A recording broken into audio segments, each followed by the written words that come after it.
So it's the first day of the week, so I thought what better time than to talk about the most important punch in your boxing arsenal, which is the jab.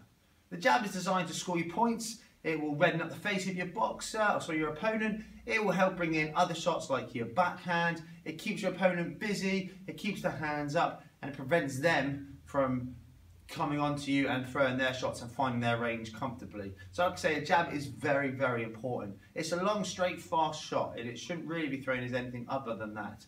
What you want to be careful of when you throw the jab is that you don't telegraph it. And what we mean by telegraphing it is giving a sign to your opponent that you're about to throw it. Some of the things that you may see your opponent doing and we try and prevent you from doing will be things like dropping the hand just before you actually throw it.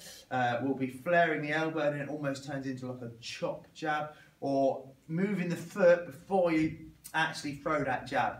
Alright, so everything should move at the same time. A really good drill is to stand in front of the bag, stand in range, just make sure nothing else moves in your boxing stance, and then just throwing your jab out to begin with. That's a really good beginner drill to get the jab going without telegraphing it.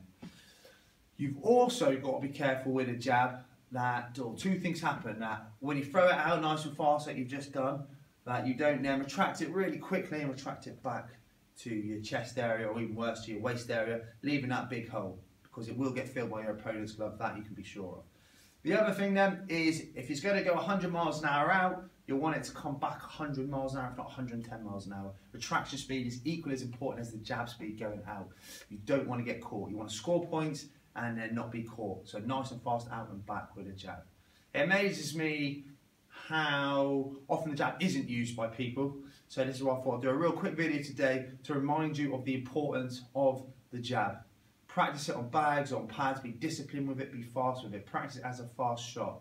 And then once you've mastered the jab, it's just as important then really to look at what comes in after. Okay, like I said, the jab won't finish a fight for you, but you can be sure it will set up the shot that does finish the fight for you. So this week's little tip is practice your jab.